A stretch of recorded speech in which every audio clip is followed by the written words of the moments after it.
I'm okay. There is now a recording in progress. Welcome to Rowdy Hour Live, our first live event and our first hybrid event. I'm really grateful to see you all here. Nathaniel, would you like to play any music? I think I'll play some music today. Right. Different ones than what everyone's heard already. Well, we just got here. We just got here. We're just beginning now. So, all right. Well, this is a cover. It's a song by Gillian Welch or Gillian Welch, depending on where you come from. It's called Orphan Girl. Good one for the shaker. yeah.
Thank you. Fantastic. I believe next, Katie, you ready? You ready to rock and roll? I'm ready. Let's do it. Okay. Hi, everyone who's virtual. Okay, so I'm going to read a short story that I wrote. I will preface it by saying it feels unfinished, so there's that. But I will also say, my high school theology teacher, Sister Linda, liked to say, all stories are true and some of them really happened. So take that as we can. Rachel Marie Gilbert, McCormick room 1018. At the sound of the fire alarm, she scrambled down the end of her bunk bed, grabbed her cover up, and started applying mascara with her free hand, all while yelling at Sammy and I to get the fuck out of bed, bitches. There's a tornado and we have to go to the basement. Bleary-eyed and wondering if I had just fallen asleep or just woken up, I flipped over in my lofted bed to a strangely familiar scene, only out of place because of the time of night. One of Rachel's gifts is that she is painfully consistent. I never had to wonder what channel she would be watching when I came back from the library, MTV of course, and I was never confused about how she felt about her somewhat vague doppelganger from the 5th floor. That electrocuted looking bitch better watch out. Rachel ate the same breakfast of instant oats with exactly 9 blueberries and 6 pecans each morning, and she lifted weights 2 times a week at the gym, not so spontaneously planned when the men's soccer team was sure to make an appearance on their way to the showers. Never had she ever left the room without putting on makeup, and hell if an emergency was going to stop her now.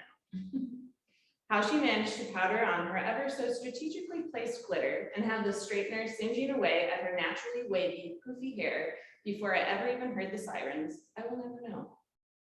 What I did know is that I had at least another 5 minutes to find a sweatshirt and make sure I was wearing pants before she would let any of us unlock the door and make her way to safety. Rachel could be an absolute terror to anyone in her way.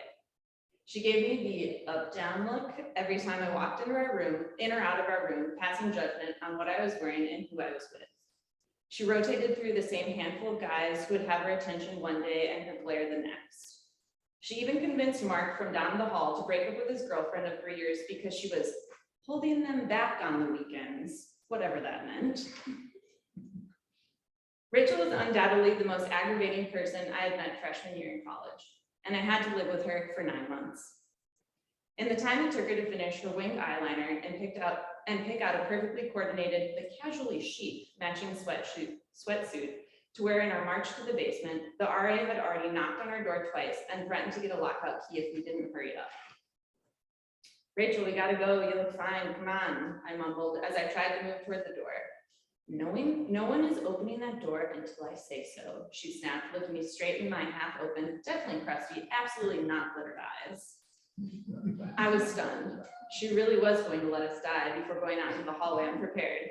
And let's be honest, I wasn't ready to die. I hadn't beaten Sarah at racquetball. I hadn't dared try a burrito from the cafeteria on Taco Tuesday, and I hadn't even made out with Luke from the 8th floor yet. And that wouldn't even happen for another 2 years. No, I knew this was not the way to go, especially at the dumb hands of my vain roommate. But underneath all my frustration, all I could think was, how sad. How sad that at some point in her life, she had been told her reputation, her appearance, her face could never falter. That what she made people believe about her was more important than people actually getting to know her. That intimacy had its limits and certain things were just never allowed to be shown. Sometimes I wonder if Sammy and I are the only ones who had ever seen, that intimacy had its limits and certain things were just never allowed to be shown. Sometimes I wonder if Sammy and I are the only ones who have ever seen her unpolished. Hair in a bun, stained sweatpants from high school, bowl of ramen perched on her knee. Sammy would never speak of such things, too loyal of a minion. And no one would believe me if I tried to tell them anyways. But I'll know. I'll always know that underneath the tinted moisturizer, brow pencil, and colored contact lenses, there was a girl just trying to stand out by making it impossible not to let her fit in.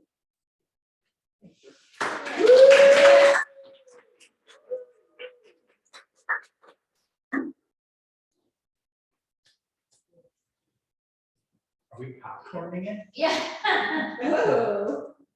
Oh. We certainly can.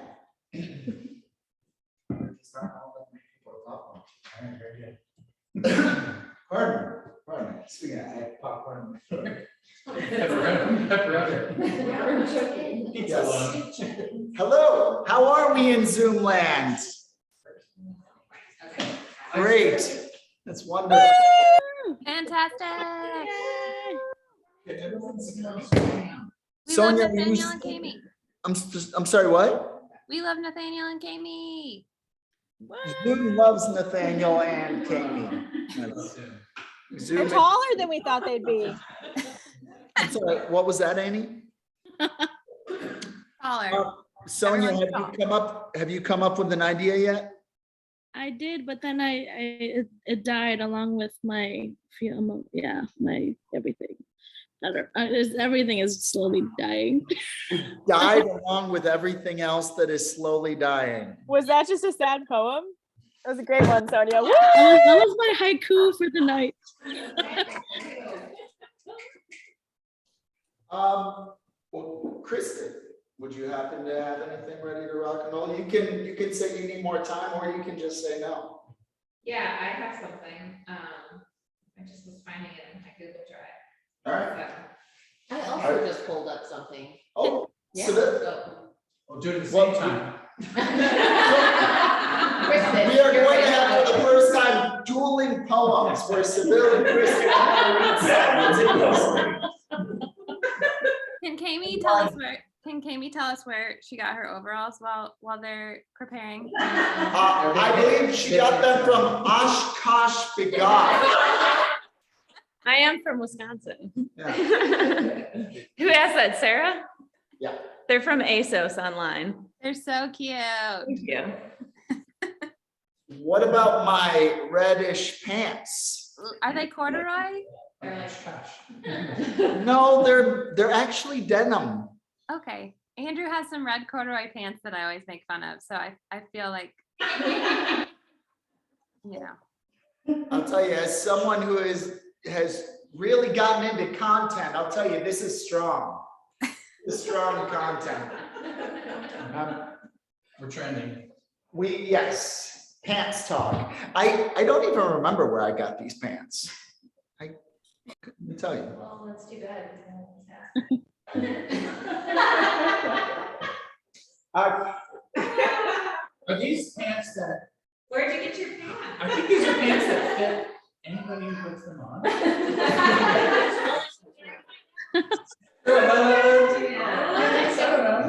The peoplehood of these traveling pants.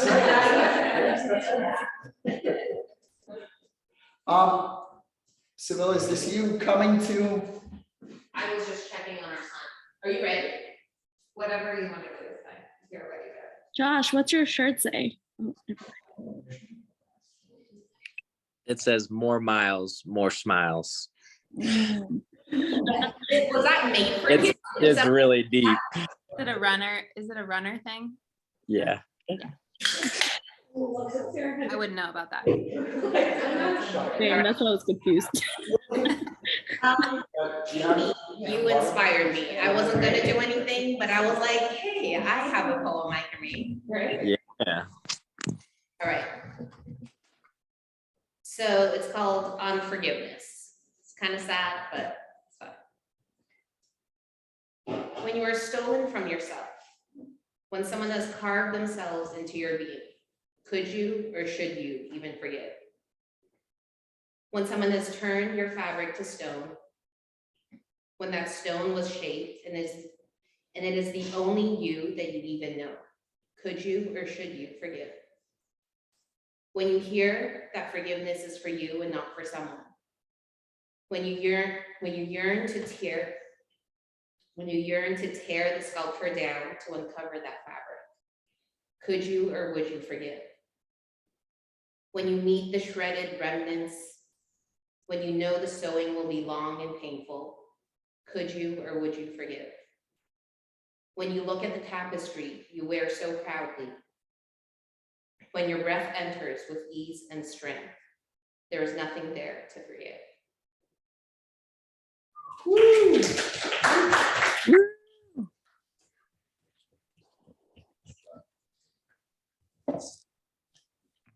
Would you like to? Sure.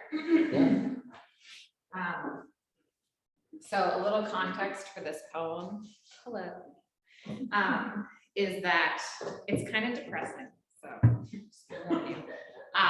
my partner's brother recently, so he's had a long life of addiction and mental health issues.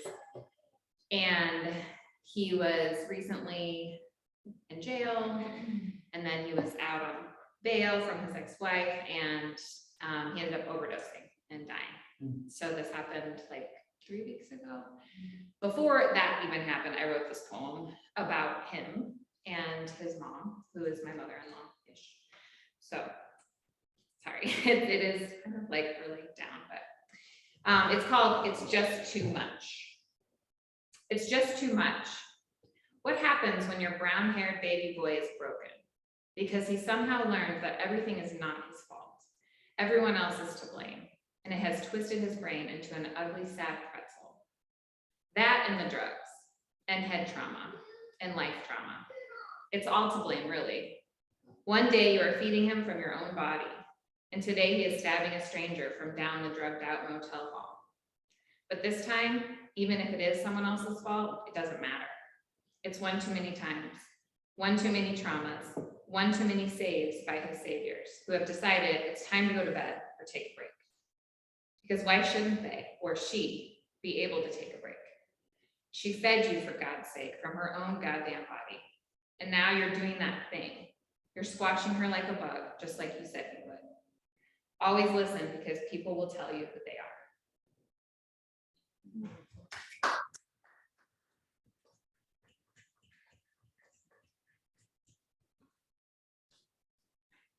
Sorry for stopping. I was gonna say,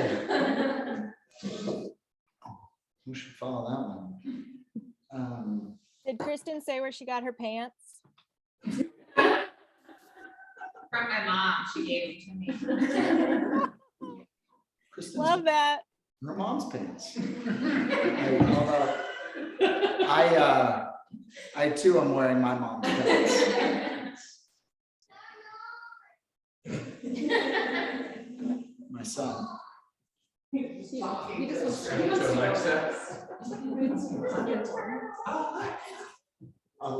we don't have an Alexa here. All right, I have a couple ideas tonight. One of them I'm gonna hold off on. It's a little bit ambitious. But I'll just do something from the prophet that I have, since as you know, most of you know, I really like it. This is on reason and passion, which is this section that I sent to Seville by email in the spring of 2015. Part of it, I didn't do the whole thing, but suggesting that she should come to Nepal and travel with me after we had met. It worked, and here we are 7 years later. And it goes, a woman said, "Speak to us of reason and passion." And he said, "Oftentimes your soul is a battlefield on which your reason and your judgment wage war against your passion and your appetites. I wish I could be the peacemaker in your soul, to take the discord and turn it into oneness and melody. But how can I, unless you would be the peacemaker and the lover of all your elements? Your reason and your passion are the rudder and the sails of your seafaring soul. If either of them be broken, you can but toss and drift. You'll be left in the high seas. For reason alone is a force confining, while passion, unattended, is a flame that burns to its own destruction. I wish that you would treat reason and passion like you would two loved guests in your home. You wouldn't honor one and not the other, because he who does that loses the love and faith of both. So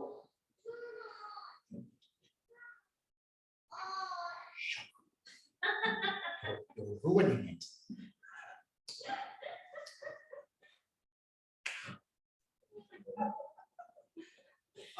My son was in the room. You heard that, okay. I mean, that wasn't part of it. It's not part of that.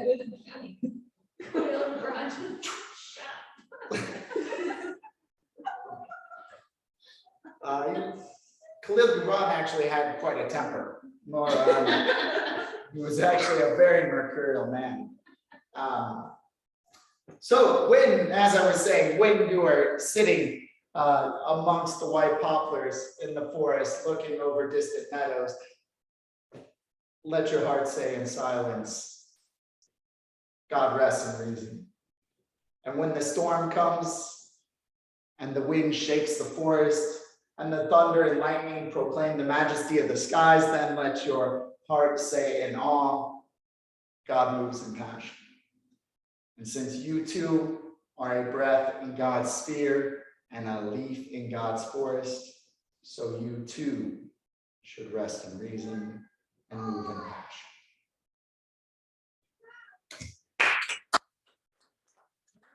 Oh.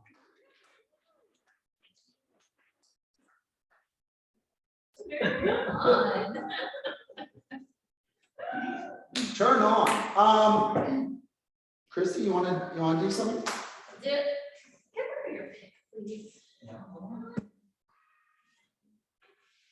Time have we got? How are we doing? We're at 9 o'clock. You all good to roll a little longer? I mean, you don't have to, you could just go. Like, you're not even here even. Yeah, you could just close the computer and we're gone. Just Irish exit. Yeah, just like that. Good. Christy is playing an original song tonight. Yeah. Ooh, like we're gonna miss that. I'm so out of practice here. All my bags are packed, I'm ready to go. I'm standing here outside your door. I hate to wake you up to say goodbye, but the dawn is breaking, it's early morning. The taxi's waiting, but when it's over, already I'm so lonesome I could cry.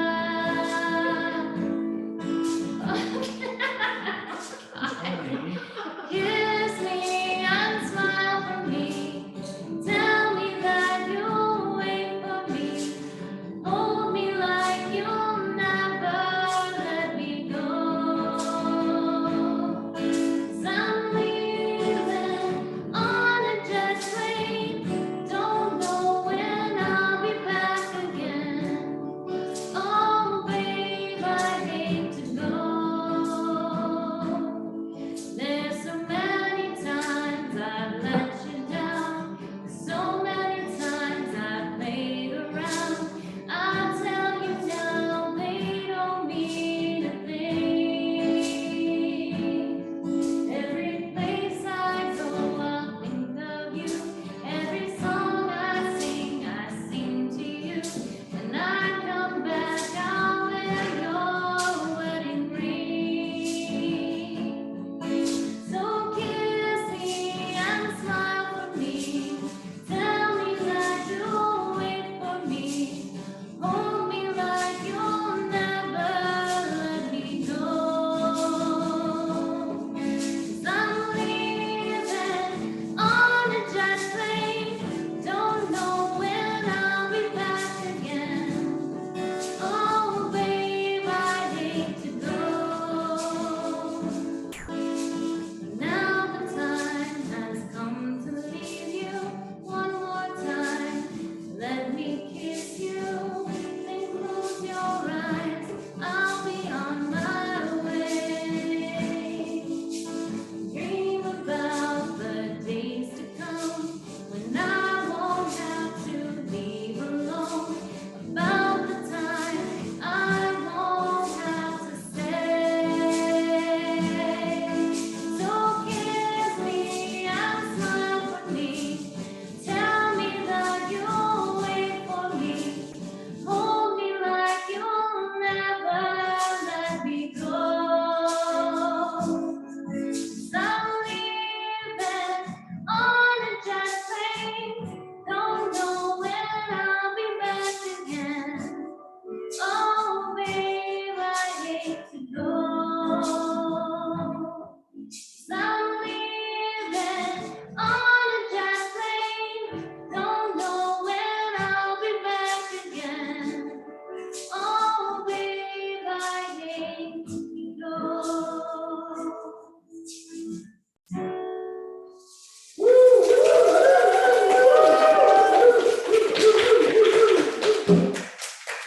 The end. Did anyone sing along? You can sing along. Yeah. I did, but I was on mute. Great place to just sing. We didn't sing along. No. We Should we have? mumbled along. I think some of us want to. Yeah, we didn't know what the rules were.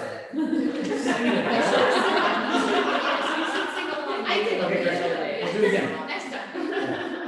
Next time. We, does anyone to the left of Nathaniel have anything there? Yeah, from my left. Yes. these. I think there's no, are you inviting yourself to the board? The only one saying You know what? I'm not even gonna worry about it. Don't worry. Anybody? Okay. All right. Good. Nathaniel. Yeah. You got another Sure. tune in you? Yeah, I got all kinds of tunes. Yeah, let's do it.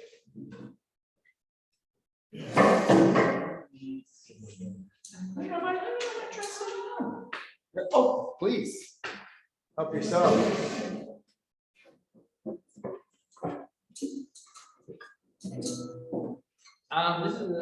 This is an original. It's called "I'm Yours."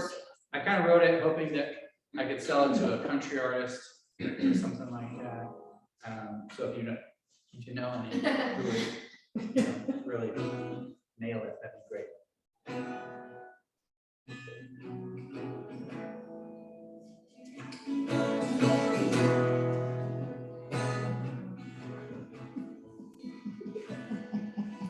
Long before I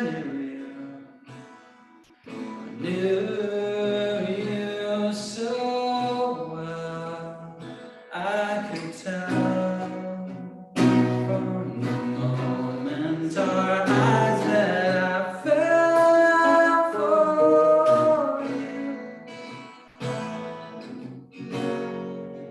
I only hope that you fall too.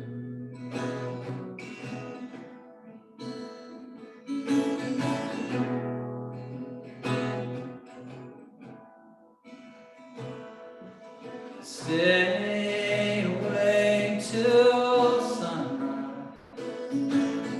Legs too long for your bed. Distance is right, and these legs aren't enough to see me.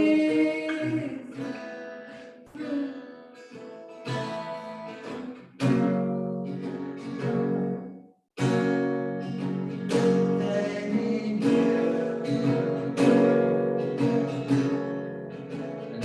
need you, and I need you too.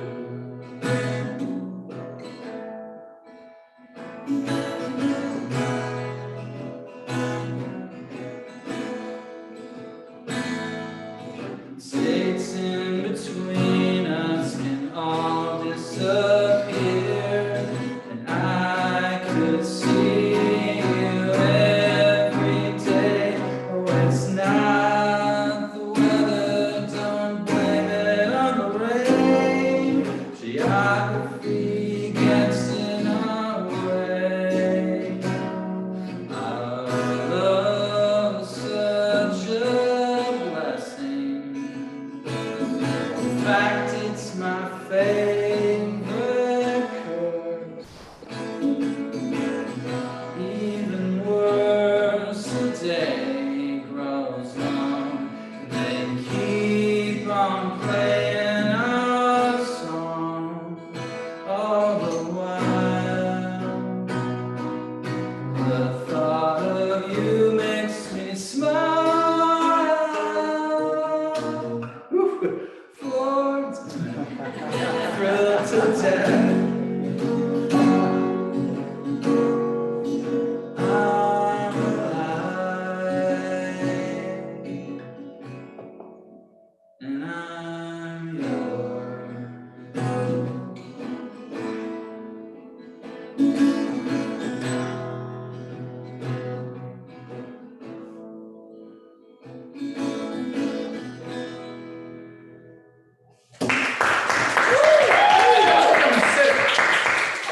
Was it the city? Yeah. Oh, I didn't have any breath oh. because I was slouched over. Keep good posture, people. It's really important. We're gonna thank ourselves along the way. Important lesson, Yeah. Other folks have stuff to share? If you want to do one more, do one more. Let's do one more to take them out. Should we, Well, I got one thing for Aaliyah, but a you, little housekeeping? it's more like a sing-along on the way out, but Yeah? yeah, go ahead, rock out one more. Okay. This is normally a song that would be accompanied with an emo punk rock band. It's called Panic Pandemic. This is one of the success stories of Axis / the Rowdy Creative. Wrote it during the pandemic, right as I was joining the Rowdies, as they came to be known, and helped me finish my little record, which I have here, if anyone wants one. Yeah. Panic pandemic, I'm hiding in the basement, locked down the outbreak of drunken isolation. I haven't showered for days. Scapegoat for purpose, we all know you're nervous. The fear and the virus, it's played out on every station. The world's laughing at us, and I can't feel my face. And I don't ask for much. Don't miss the smell, just miss the taste. We crave a human touch.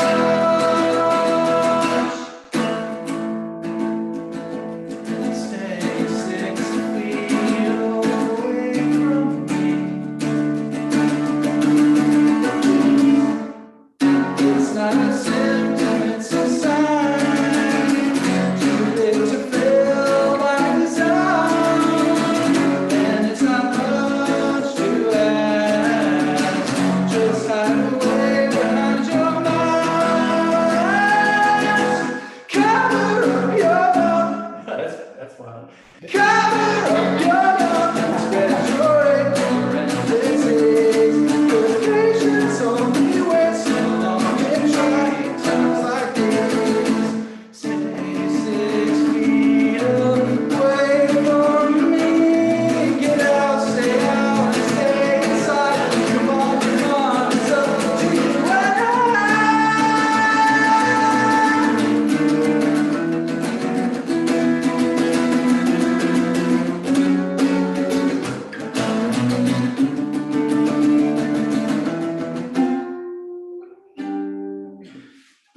Pandemic, I'm still in this basement, faster it's spreading, the fear and isolation. Can't get out of our own way, and I can't feel my face. But I don't ask for much. Don't miss the smell, just miss the taste. We crave a human touch. Cover up your mouth, don't spread your ignorant disease. 'Cause patience only works so thin in trying times like these. Just keep your eyelids open even though your mouth is masked, so you can see the end of everything, the beautiful collapse. I mean, I've played on acoustic before, that was fun. That was fantastic. Thanks. And that one actually has made a Spotify playlist of mine. All right. Close, warmer. I mean, why wouldn't I just come around to where it is? Because you wanted to play hide and go seek. Should we play hide and go seek? Dispatch song or something? We could. I don't know. I bet they do. Can I borrow your pick? Go with that. I got another one. Funny story about this guitar. It's full of tampons. Yeah.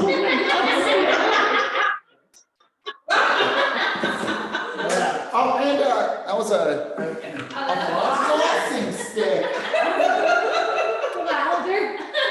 Sarah, you fill it up and go to the bathroom and grab Yeah. things. That's Come hilarious. back and stuff it in the guitar and then we gotta empty it. I can't believe they're still in there. Yeah. So,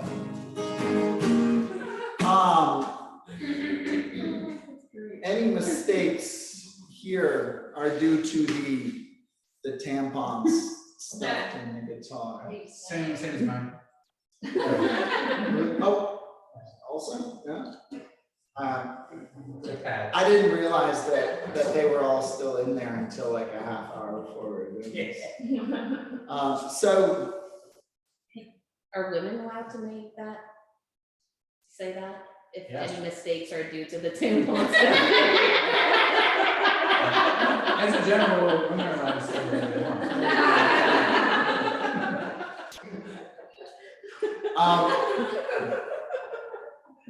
there is a story. Well, one of my favorite podcasts is the Anthropocene Reviewed, which is a podcast done by John Green. The guy who wrote like The Fault in Our Stars and Turtles All the Way Down. It's an amazing podcast, and he has this episode about Auld Lang Syne, the New Year's Eve song. It's amazing. I mean, I've listened to it probably 5 times. And there's a part of it where he's got a writing sort of mentor who had a practice that I like enough to steal for our purposes. And her name was Amy Krauss Rosenthal, and she actually passed away about 10 years ago, but she would, in a room of people, talk about that song, but a version of it that was sung by British soldiers in World War I.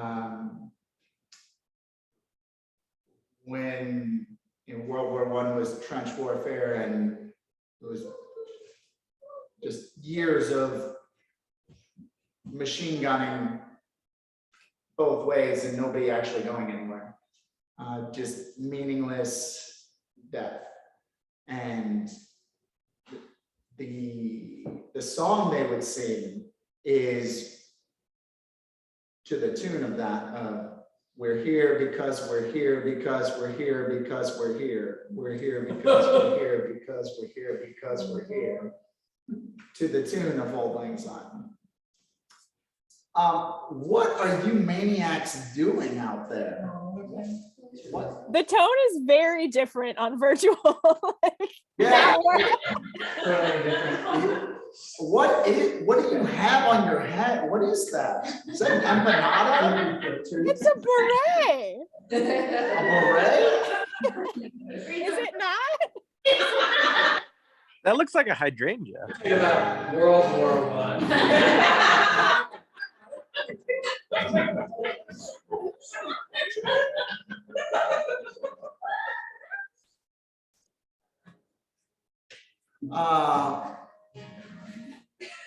Well, Sonia, what are you doing?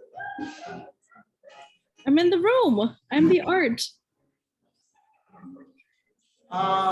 So I figure we could just go out on that same. I'm mesmerized at this. Why do I feel like I've not seen these things that you're doing?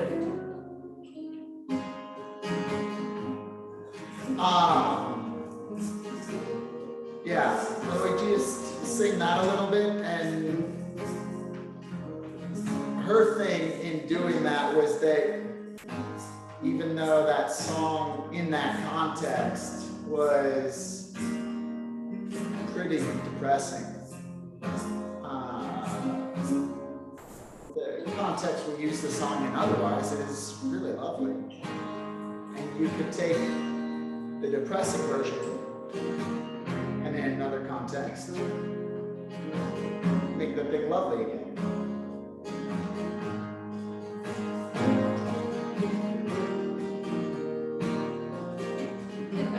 His face. Wasn't just being weird. It's fine.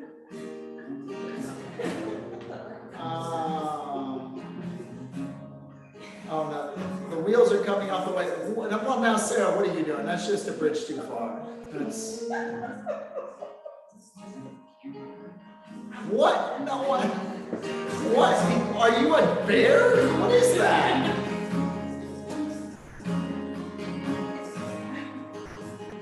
Well, and now I actually am waiting for Chris to do something. Okay, here we go, sorry.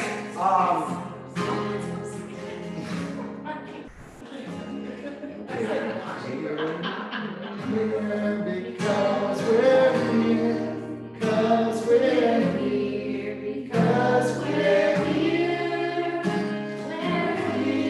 because we're here, because we're here, because we're here, because we're here, because we're here,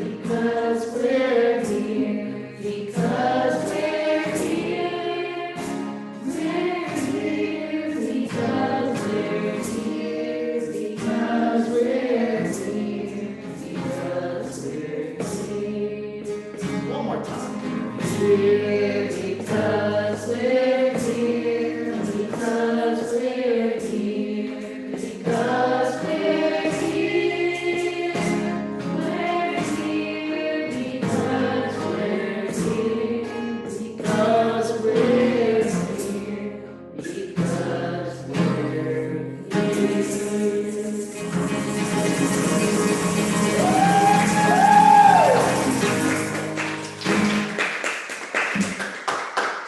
Thanks, everybody. Well, are you a fox? What is? I'm a fox. How have I never seen these things before? How What are we is doing a bunch of things I've happening never here? seen before on Zoom in the middle of this thing? Who are these people? I mean, yeah, no, I mean, Is Sonia a bear? I believe Sonia is an otter. Is Josh a fox? I think Yes. Josh is a fox and Sarah is a. What is that? I don't know how they're doing that. What? Wait, now talk. I want to see what happens when you talk. Oh, it's Polar amazing bear. when you talk. How's it going? Hello. Oh, that's actually really The cool. mouth's What's moving. up? Yeah. It's gotta be their. Why have I never seen this? Is it the iPhone thing though, or is it Zoom thing? I've never seen this Because before. Annie's doing like desktop Zoom, but I think that is I think that's iPhone. It fills in I'm on a Mac. What? I'm on a Mac. Oh, are you? What? How did you all? Is this new? Like, stop that. I gotta figure out this setting. I guess we could stop recording now.